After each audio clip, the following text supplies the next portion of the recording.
I've recently moved to Columbus, but my parents and my grandparents still live here, and they talk a lot about everything that's going on. And they actually sent me the invitation for the town hall and everything, and I was gonna come down with them, but they actually backed out because they were too scared to come here. They heard about all the police that were going to be here, the bomb threats recently, all that type of stuff. And I said, you know what, I'll still come, and I'm not afraid to, be in this type of environment. I told them, if you have any questions about anything, ask me, or tell me to ask, and I'll be happy to be that voice for them.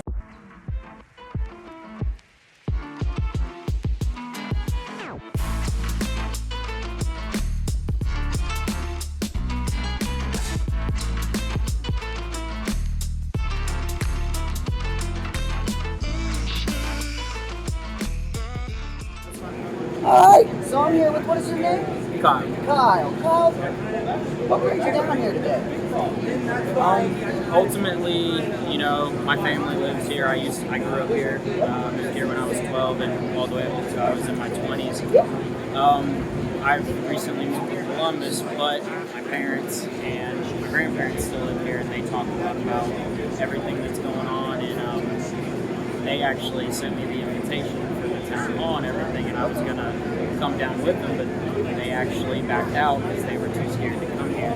They heard about all the police that were going to be here, the bomb threats recently, all that type of stuff. And I said, you know what, I'll still come, and I'm not afraid to, be in this type of environment. I told them, if you have any questions about anything, ask me, or tell me to ask, and I'll be happy to be that voice for them. Awesome. Well, thank you for being there with your family like that, and for great.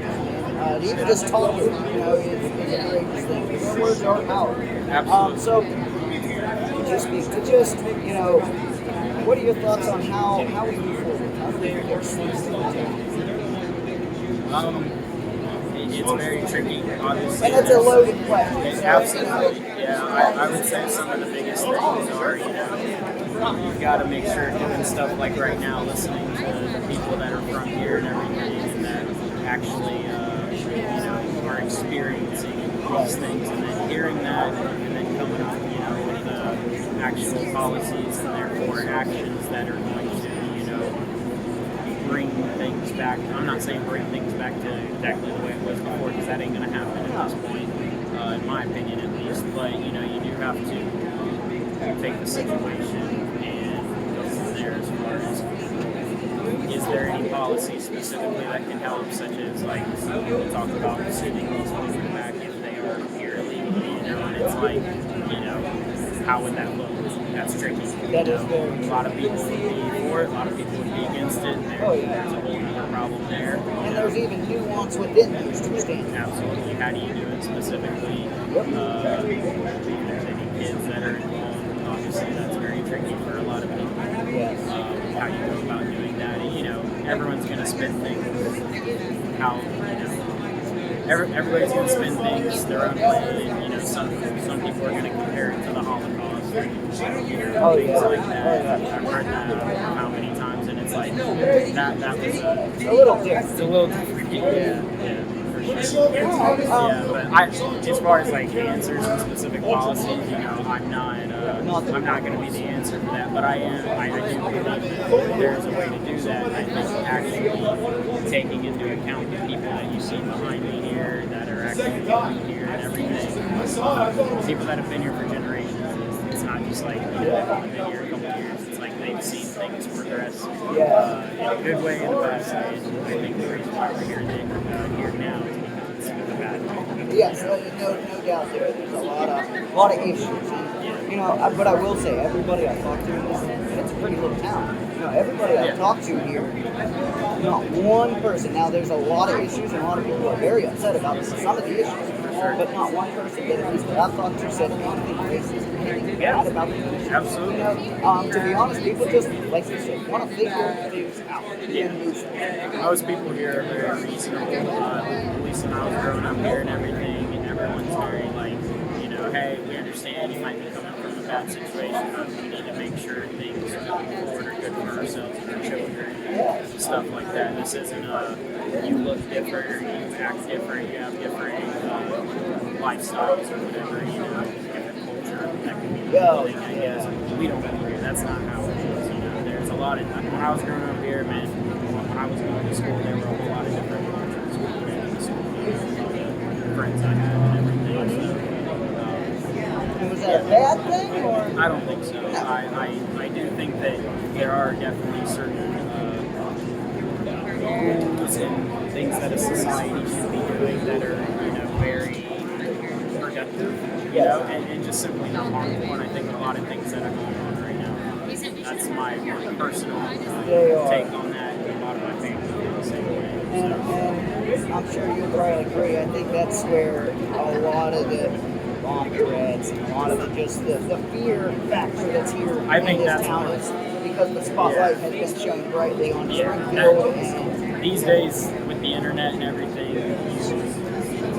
you send something out and people know about it. Yeah, you put something, you say the name of the city on a debate stage like that, it's like that alone is people are coming. Yeah, but there was stuff going on even before that. Well, and that's what everybody says. And I've talked to both camps, where one camp is, we hate JD Vance, we hate Trump because they brought all these people here, the media and the problems. And then you've got the other camp that's like, look, Trump was dumb for saying what he said about the cats and dog thing. He should have did a little bit more fact check or something before he said something like that in his presidential debate. But there's a lot of people here also that appreciate the fact that he mentioned Springfield, because now they feel as though there's hope that maybe problems will. People are being heard, be fixed. Yes. All right. Well, do you have anything else that you want to share with us today? No, I just think ultimately people need to be open to new ideas, not in the sense of get rid of what has been working for you in the past, but more in the sense of like, hey, times have changed. We do need to be a little more open to going about things a little bit differently. I would say that's right, the best thing, and that can entail a lot of different things right there. What I just yes, said. it can, but it was well said.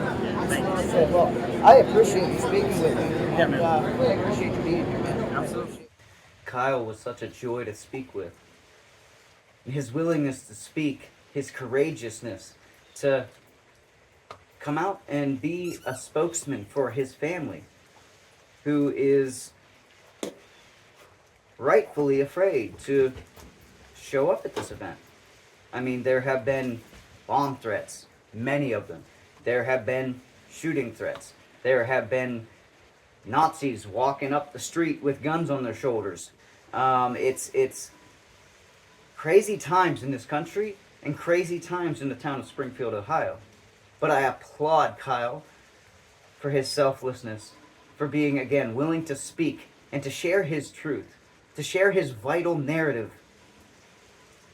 And I just ask that if you appreciate what we're doing here, giving voice to the voiceless, allowing those that the mainstream media will not give airtime to the chance to speak, then I just ask that you hit the like button, that you subscribe to our channel, because it's supporters like you that show us that we're doing something important. And again, regardless of how many of you actually do this, it doesn't even matter, because I'm going to continue to diligently share the voices that you would not hear otherwise. So until next time, embrace the stories that matter.